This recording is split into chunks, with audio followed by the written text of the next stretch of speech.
में दुर्वासा जो संत ऋषि थे, द्वारिका नगरी के बाहर बनी में विराजमान हुए। तो उस बनी में आकर के दुर्वासा जी बैठ गए। उधर से यादव लोग श्री कृष्ण जी की महिमा से बहुत ज़्यादा प्रभावित थे। जैसे श्री कृष्ण जी ने कंस को मार दिया था और शिशुपाल को का जो है ना सुदर्शन चक्र से उसका सिर काट दिया था। जरासिंह को मार दिया था। काल्यावन को भी मुचकंद के द्वारा मरवा दिया था। और भी बहुत से ऐसी लीलाएं की, जैसे गोवर्धन पर्वत को भी उठा लिया था, उसको गिरिराज को उठा लिया था। तो इस कारण से यादव लोग जो भगवान श्री कृष्ण के वंशज थे, वो इतने अभिमानी हो गए कि हमारे साथ भगवान श्री कृष्ण जी हैं, हमारा कोई कुछ नहीं कर सकता, ये संत कुछ नहीं, ये भगवान है, श्री कृष्ण जी भगवान है। तो इसलिए उन्होंने आम साधु संत ऋषि का अनादर करना प्रारंभ कर दिया।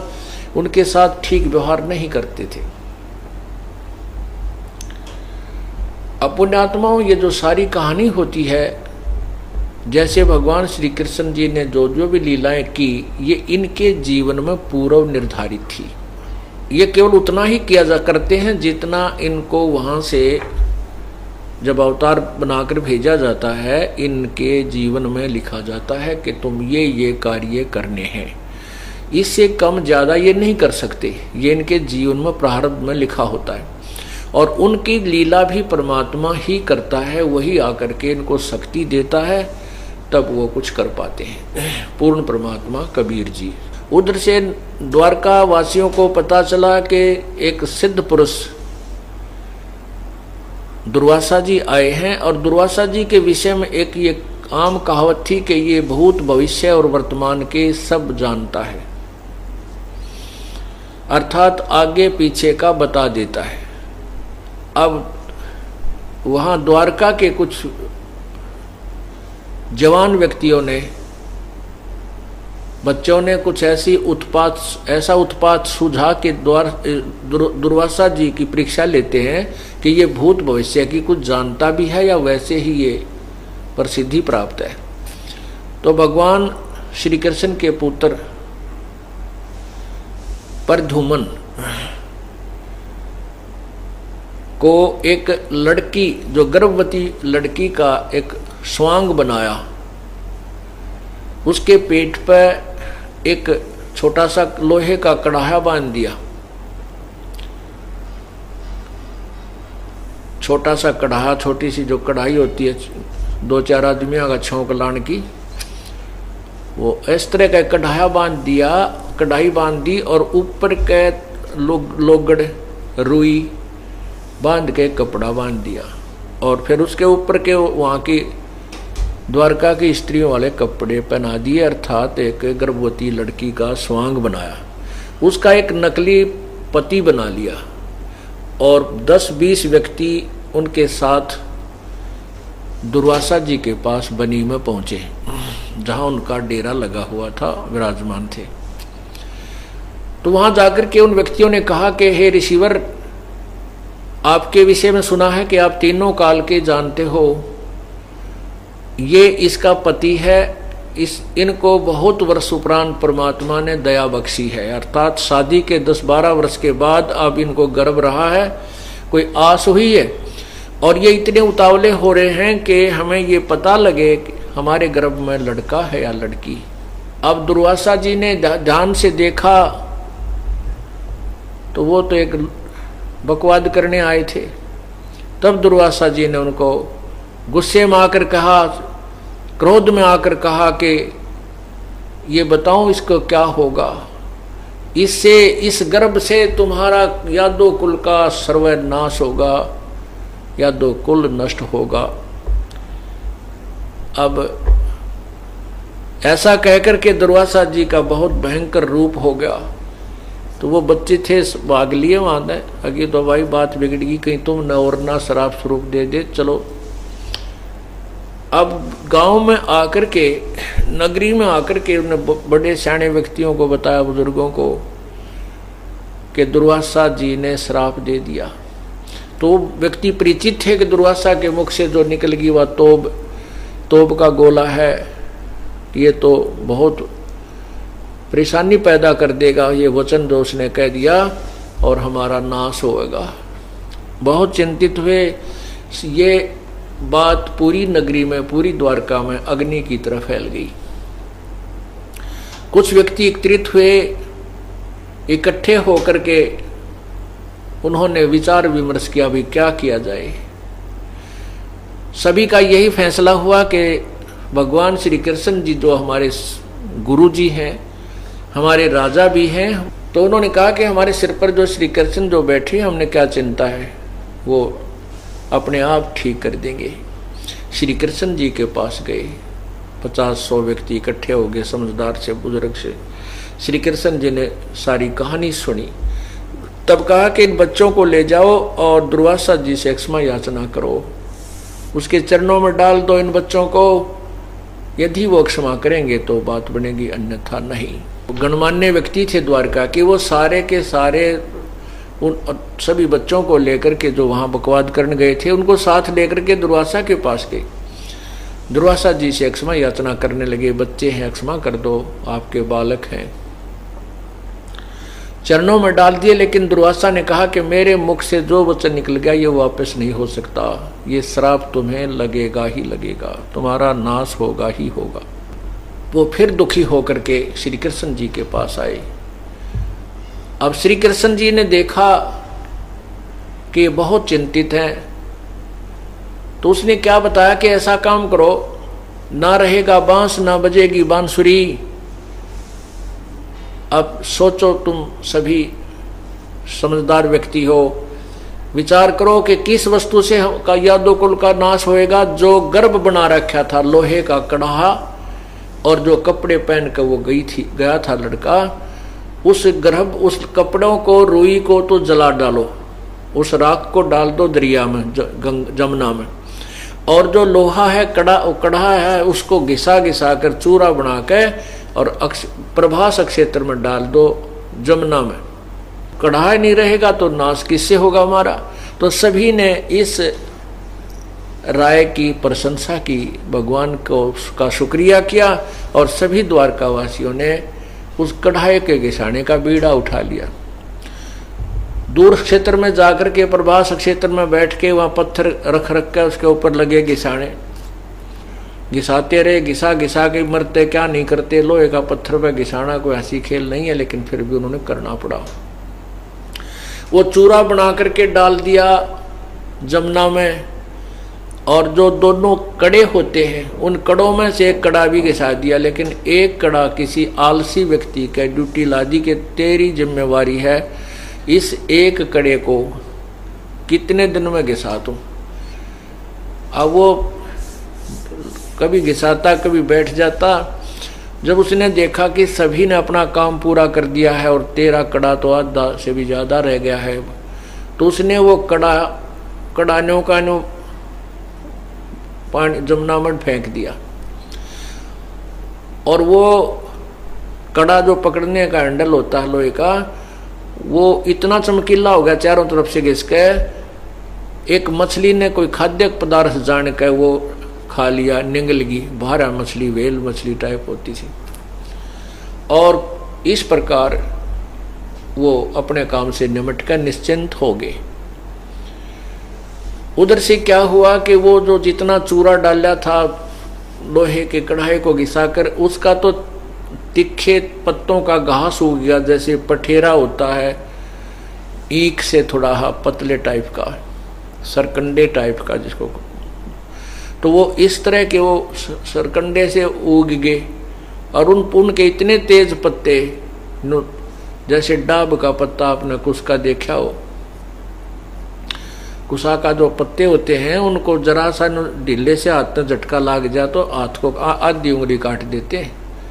ऐसे ऐसे तेज पत्तों का वो घास उग गया। अब उधर क्या होता है कि कुछ दिन के बाद द्वारका के अंदर बहुत झगड़े प्रारंभ हो जाते हैं, अकाल मृत्यु प्रारंभ हो जाती है, छोटे जवान बच्चे मरने लग जाते हैं, हाहाकार मच जाता है, आपस में लड़ाई झगड़े बहुत होने लग गए, जरा सी भी कोई किसी की बात को सहन करने को तैयार नहीं। तो ऐसे समय में बुद्धिमान व्यक्ति विचार किया करते हैं कि नगरी का कौन सा पाप उदय हो गया और इसका क्या समाधान हो सकता है। उसके लिए संतों के पास जाते हैं, उनसे पूछते हैं ये क्या कारण है और क्या समाधान है। भगवान श्री कृष्ण जी यादव के गुरुदेव थे, तो अपने गुरुजी के पास ही जाकर के सभी दुख व्यक्त किए जाते हैं और उन्हीं से समाधान की आशा की जाती है। तो सभी कुछ गणमान्य व्यक्ति बहुत दुखी दिल से श्री कृष्ण जी के पास पहुंचे और सारी कथा सुनाई और कहा, भगवान नगरी में ना जाने क्या घुस गया है, ना जाने किसका क्या प्रकोप हो गया है, कोई भी बड़े छोटे की लाज रही नहीं और जरा सी बात पर मारने कटने को तैयार हो जाते हैं। हे प्रभु, इसका कारण तथा समाधान बताइए। अपनात्मा विचार कीजिएगा, श्री कृष्ण जी ने क्या कारण बताया और क्या समाधान बताया। श्री कृष्ण जी ने कहा कि जो तुम्हारे ऊपर दुर्वासा जी ने श्राप दिया है तुमको, वो आज तुम्हारे ऊपर प्रभावी हो रहा है और उसी श्राप के परिणाम स्वरूप नगरी में ये सब उत्पात शुरू हो चुका है। अब हमारी इतनी कमजोर बुद्धि होगी है, हम जब दुख होता है तो हम ये सोच भी नहीं सकते। गुरुजी पहले तो यूं कह रहे थे कि भी यो कड़ा घिसा दो, ना रहेगा बांस ना बजेगी बांसुरी, शराब तुम्हारा खत्म हुआ। तो उस समय ये भी याद नहीं रहा उनको, लेकिन इतना याद जरूर आया कि अब गुरुजी क्या बताते हैं। भगवान श्री कृष्ण जी ने कहा कि तुम सभी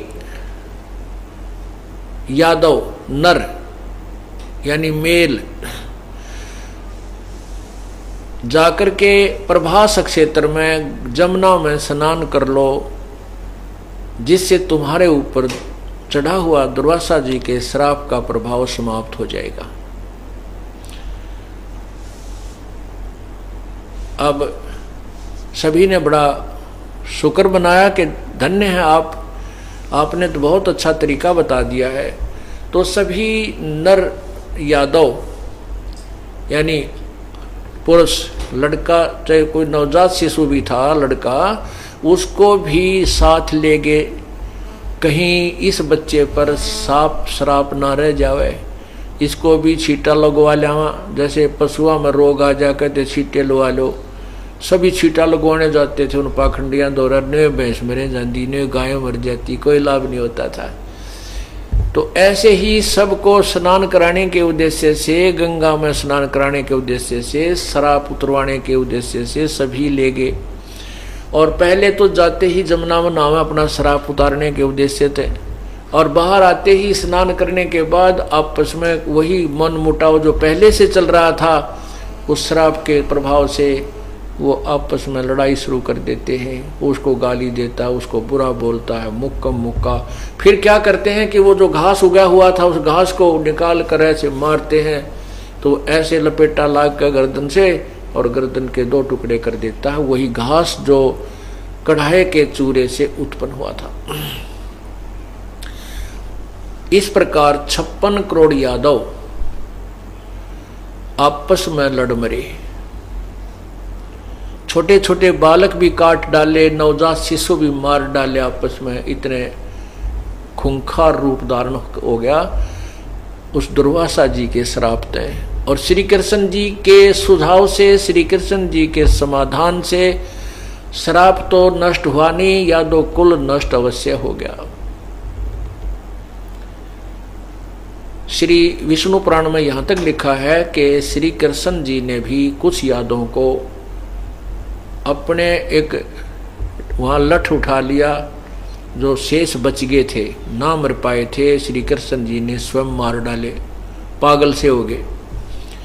कहते हैं उसको पता ही नहीं क्या हो रहा है, ऐसा भयंकर रूप धारण कर लिया, श्री कृष्ण जी ने भी मार डाले। और स्वयं जब सभी नष्ट हो लिया, एक वृक्ष के नीचे जाकर लेट गई।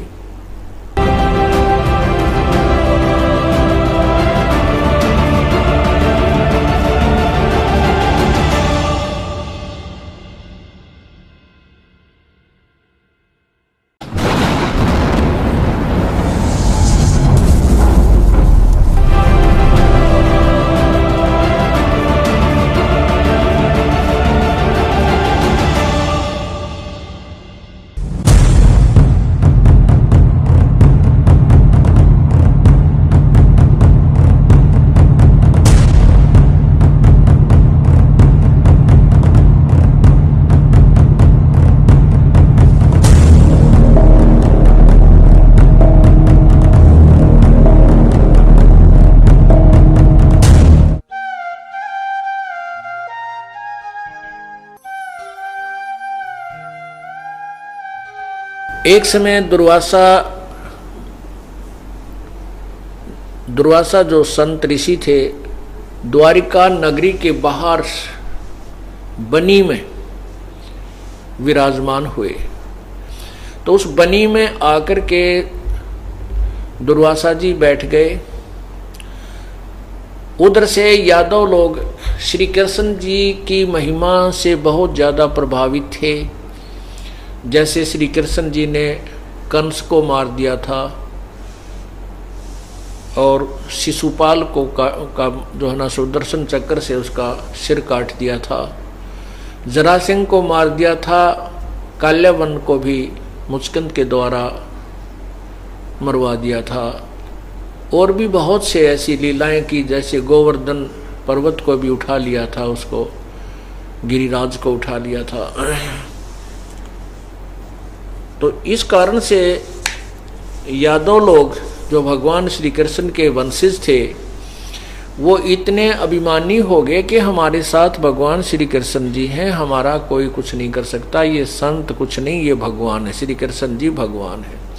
तो इसलिए उन्होंने आम साधु संत ऋषि का अनादर करना प्रारंभ कर दिया। उनके साथ ठीक व्यवहार नहीं करते थे। अपुण्यात्माओं, ये जो सारी कहानी होती है, जैसे भगवान श्री कृष्ण जी ने जो जो भी लीलाएं की, ये इनके जीवन में पूर्व निर्धारित थी। ये केवल उतना ही किया करते हैं जितना इनको वहां से जब अवतार बनाकर भेजा जाता है, इनके जीवन में लिखा जाता है कि तुम ये कार्य करने हैं। इससे कम ज़्यादा ये नहीं कर सकते। ये इनके जीवन में प्रारब्ध में लिखा होता है और उनकी लीला भी परमात्मा ही करता है। वही आकर के इनको शक्ति देता है, तब वो कुछ कर पाते हैं। पूर्ण परमात्मा कबीर जी। उधर से द्वारका वासियों को पता चला कि एक सिद्ध पुरुष दुर्वासा जी आए हैं और दुर्वासा जी के विषय में एक ये आम कहावत थी कि ये भूत भविष्य और वर्तमान के सब जानता है, अर्थात आगे पीछे का बता देता है। अब वहां द्वारका के कुछ जवान व्यक्तियों ने, बच्चों ने कुछ ऐसा उत्पात सुझा के दुर्वासा जी की परीक्षा लेते हैं कि ये भूत भविष्य की कुछ जानता भी है या वैसे ही ये प्रसिद्धि प्राप्त है। तो भगवान श्री कृष्ण के पुत्र परधुमन को एक लड़की, जो गर्भवती लड़की का एक स्वांग बनाया, उसके पेट पर एक छोटा सा लोहे का कड़ाहा बांध दिया। छोटा सा कड़ाहा, छोटी सी जो कढ़ाई होती है 2-4 आदमियों का छौंक लाने की, वो इस तरह का कढ़ाया बांध दिया, कढ़ाई बांध दी और ऊपर के लोगड़ रुई बांध के कपड़ा बांध दिया और फिर उसके ऊपर के वहाँ की द्वारका की स्त्रियों वाले कपड़े पहना दिए, अर्थात एक गर्भवती लड़की का स्वांग बनाया। उसका एक नकली पति बना लिया और 10-20 व्यक्ति उनके साथ दुर्वासा जी के पास बनी में पहुंचे, जहां उनका डेरा लगा हुआ था, विराजमान थे। तो वहां जाकर के उन व्यक्तियों ने कहा कि हे ऋषिवर, आपके विषय में सुना है कि आप तीनों काल के जानते हो, ये इसका पति है, इनको बहुत वर्ष उपरांत परमात्मा ने दया बख्शी है, अर्थात शादी के 10-12 वर्ष के बाद अब इनको गर्भ रहा है, कोई आस हुई है और ये इतने उतावले हो रहे हैं कि हमें ये पता लगे कि हमारे गर्भ में लड़का है या लड़की। अब दुर्वासा जी ने ध्यान से देखा तो वो तो एक बकवाद करने आए थे। तब दुर्वासा जी ने उनको गुस्से में आकर कहा, क्रोध में आकर कहा कि ये बताओ इसको क्या होगा, इससे, इस गर्भ से तुम्हारा यादव कुल का सर्वनाश होगा, यादव कुल नष्ट होगा।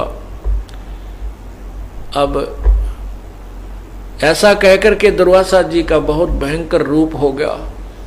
तो वो बच्चे थे, भाग लिए वहां ने, अगे तो भाई बात बिगड़ गई, कहीं तुम न और ना शराब स्वरूप दे दे, चलो अब गांव में आकर के, नगरी में आकर के उन्हें बड़े सियाने व्यक्तियों को बताया, बुजुर्गों को, कि दुर्वासा जी ने श्राप दे दिया। तो व्यक्ति परिचित थे कि दुर्वासा के मुख से जो निकल गई वह तोब का गोला है, ये तो बहुत परेशानी पैदा कर देगा, ये वचन जो उसने कह दिया और हमारा नाश होगा। बहुत चिंतित हुए। ये बात पूरी नगरी में, पूरी द्वारका में अग्नि की तरह फैल गई। कुछ व्यक्ति एकत्रित हुए, इकट्ठे होकर के उन्होंने विचार विमर्श किया, भी क्या किया जाए। सभी का यही फैसला हुआ कि भगवान श्री कृष्ण जी जो हमारे गुरु जी हैं, हमारे राजा भी हैं, तो उन्होंने कहा कि हमारे सिर पर जो श्री कृष्ण जो बैठे, हमने क्या चिंता है, वो अपने आप ठीक कर देंगे।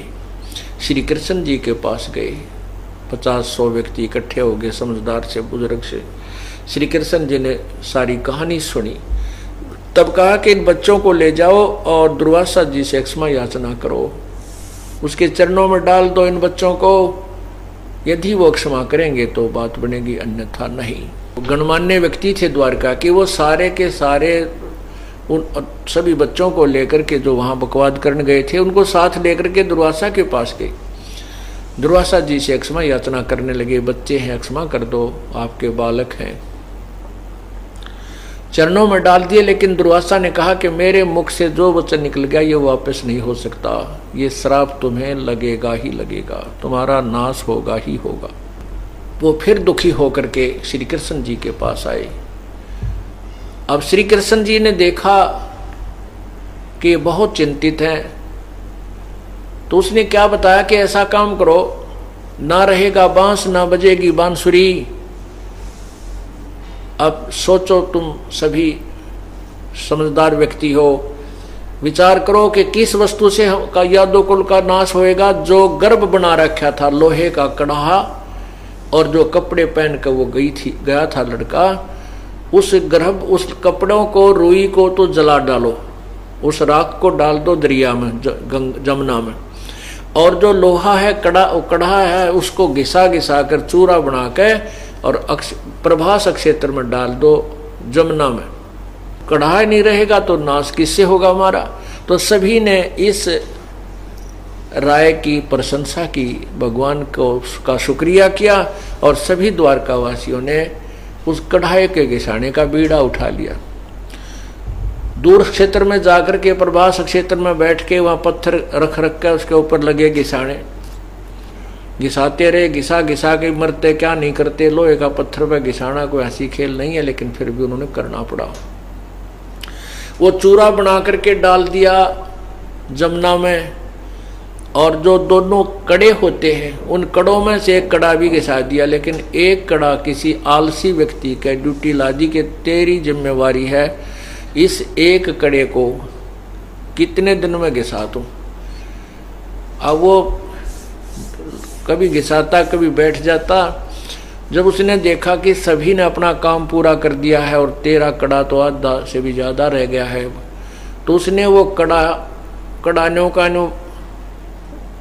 पानी जमुना में फेंक दिया। और वो कड़ा जो पकड़ने का हैंडल होता है लोहे का, वो इतना चमकीला हो गया चारों तरफ से घिस के, एक मछली ने कोई खाद्य पदार्थ जान के वो खा लिया, निगलगी, भारा मछली, वेल मछली टाइप होती थी। और इस प्रकार वो अपने काम से निमट कर निश्चिंत हो गए।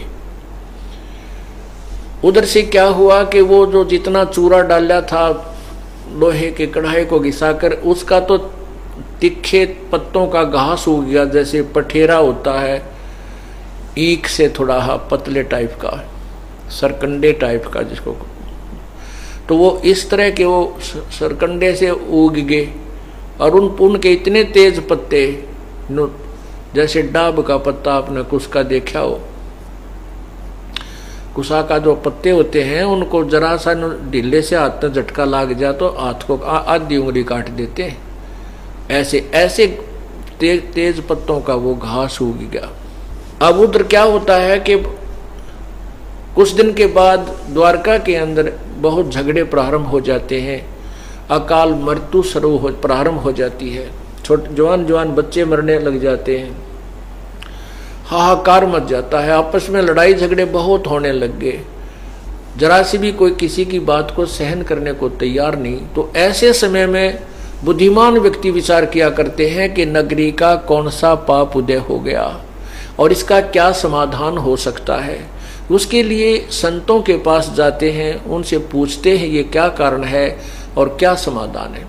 भगवान श्री कृष्ण जी यादव के गुरुदेव थे, तो अपने गुरुजी के पास ही जाकर के सभी दुख व्यक्त किए जाते हैं और उन्हीं से समाधान की आशा की जाती है। तो सभी कुछ गणमान्य व्यक्ति बहुत दुखी दिल से श्री कृष्ण जी के पास पहुंचे और सारी कथा सुनाई और कहा, भगवान नगरी में ना जाने क्या घुस गया है, ना जाने किसका क्या प्रकोप हो गया है, कोई भी बड़े छोटे की लाज रही नहीं और जरा सी बात पर मारने कटने को तैयार हो जाते हैं। हे प्रभु, इसका कारण तथा समाधान बताइए। अपनात्मा विचार कीजिएगा, श्री कृष्ण जी ने क्या कारण बताया और क्या समाधान बताया। श्री कृष्ण जी ने कहा कि जो तुम्हारे ऊपर दुर्वासा जी ने श्राप दिया है तुमको, वो आज तुम्हारे ऊपर प्रभावी हो रहा है और उसी श्राप के परिणाम स्वरूप नगरी में ये सब उत्पात शुरू हो चुका है। अब हमारी इतनी कमजोर बुद्धि होगी है, हम जब दुख होता है तो हम ये सोच भी नहीं सकते। गुरुजी पहले तो यूं कह रहे थे कि भी यो कड़ा घिसा दो, ना रहेगा बांस ना बजेगी बांसुरी, शराब तुम्हारा खत्म हुआ। तो उस समय ये भी याद नहीं रहा उनको, लेकिन इतना याद जरूर आया कि अब गुरुजी क्या बताते हैं। भगवान श्री कृष्ण जी ने कहा कि तुम सभी यादव नर यानी मेल जाकर के प्रभास क्षेत्र में जमुना में स्नान कर लो, जिससे तुम्हारे ऊपर चढ़ा हुआ दुर्वासा जी के श्राप का प्रभाव समाप्त हो जाएगा। अब सभी ने बड़ा शुक्र बनाया कि धन्य है आपने तो बहुत अच्छा तरीका बता दिया है। तो सभी नर यादव यानी पुरुष, लड़का चाहे कोई नवजात शिशु भी था लड़का, उसको भी साथ ले गए, कहीं इस बच्चे पर साप श्राप ना रह जावे, इसको भी छींटा लगवा लिया। जैसे पशुओं में रोग आ जा कहते छींटे लगवा लो, सभी छींटा लगवाने जाते थे उन पाखंडियां द्वारा, ने भैंस मरे जाती, ने गाय मर जाती, कोई लाभ नहीं होता था। तो ऐसे ही सबको स्नान कराने के उद्देश्य से, गंगा में स्नान कराने के उद्देश्य से, श्राप उतरवाने के उद्देश्य से सभी ले गए। और पहले तो जाते ही जमुना में नहावे अपना श्राप उतारने के उद्देश्य थे, और बाहर आते ही स्नान करने के बाद आपस में वही मन मुटाव जो पहले से चल रहा था, उस श्राप के प्रभाव से वो आपस में लड़ाई शुरू कर देते हैं। उसको गाली देता है, उसको बुरा बोलता है, मुक्का मुक्का। फिर क्या करते हैं कि वो जो घास उगा हुआ था उस घास को निकाल कर ऐसे मारते हैं, तो ऐसे लपेटा लाग कर गर्दन से और गर्दन के 2 टुकड़े कर देता है, वही घास जो कढ़ाई के चूरे से उत्पन्न हुआ था। इस प्रकार 56 करोड़ यादव आपस में लड़ मरे, छोटे छोटे बालक भी काट डाले, नवजात शिशु भी मार डाले आपस में। इतने खूंखार रूप धारण हो गया उस दुर्वासा जी के श्राप तय। और श्री कृष्ण जी के सुझाव से, श्री कृष्ण जी के समाधान से श्राप तो नष्ट हुआ नहीं, यादव कुल नष्ट अवश्य हो गया। श्री विष्णु पुराण में यहां तक लिखा है कि श्री कृष्ण जी ने भी कुछ यादवों को अपने एक वहां लठ उठा लिया, जो शेष बच गए थे, ना मर पाए थे, श्री कृष्ण जी ने स्वयं मार डाले, पागल से हो गए। कहते हैं उसको पता ही नहीं क्या हो रहा है, ऐसा भयंकर रूप धारण कर लिया, श्री कृष्ण जी ने भी मार डाले। और स्वयं जब सभी नष्ट हो लिया, एक वृक्ष के नीचे जाकर लेट गई।